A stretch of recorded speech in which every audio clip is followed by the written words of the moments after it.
परक्रिया प्रीतिर करुण परिणति स्त्री और प्रेमिकर गला काटी हत्या उद्यम कले स्वामी प्रेमिकर गुप्तांग भी काटिदेले स्त्री परपुरुष सह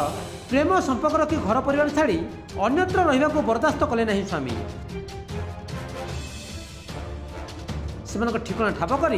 समाधान करने कौशलक्रमे उभय को एक निछाटिया जगह को नहीं आसिले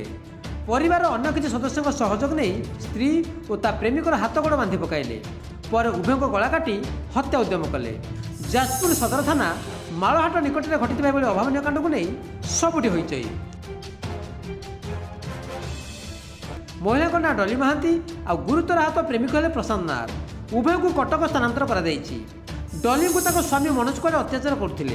से कबल मुक्ति पाई नुआ संसार गढ़ बाध्य होते डली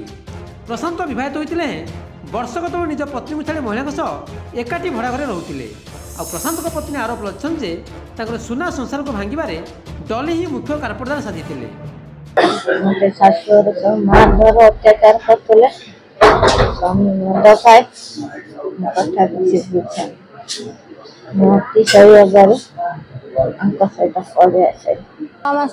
निखोज थे दी जन आम जान से कौटी थे हाँ थाना अभियोग अच्छे से किसी माने रिपोर्ट आम थाना वाला आज मो स्वामी से जिमी काटी आम चाहते से सेमती कटा थाना घर काम करने जाती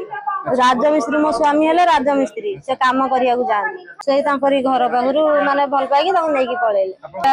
पुओ मो सान भौणी की बाहर मो सान भौणी गोटे पुओ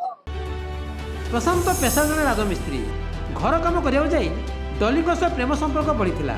यापर डली निज स्वामी और छुआ पिला छाड़ी प्राय वर्षेला प्रेमिक प्रशांत जाजपुर सहर भड़ा नहीं रोते अभियुक्त स्वामी जर्दा गाँव मनोज महांती को सदर पुलिस अटक रखी घटना तदंत जारी रखी घटना आम जानू मो पुओ सका खाई पी कम को आसला आम खोजला पुओ फेरला नहीं जो खोजा खबर कलु आम सन्तान किसी पाइन थाना जाके निखोज देनु मो पुओ कम को जाइए कहीं आसनी थाना वाला भी आज पर्यटन किसी बुझे कहले 9 मास है ना घटना हूँ मनोज महांती बोल जन लोक कोरेई थाना अंडर सी आज को 18 वर्ष विवाह करते स्त्री जे आउ जनकर प्रेम पड़ा से पिलाटी हूँ प्रशांत नाथ बोली जदि प्रशांत आगुरी विवाह करता किंतु से स्त्री की छाड़ी जो डली महांती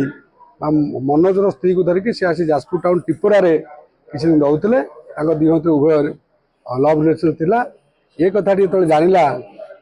कि डली महांत स्वामी मनोज जो जानला से आज आसिक दी जन को लेकिन गला बाटरे अटकई तार गोड़ हाथ बांधिला गोड़ हाथ बांधिला जीवन मारिदेवा उद्देश्य से हाथ में प्रस्तुत हो गोटे ब्लेड गोटे छुरी जातीय कि अस्त्र आनीला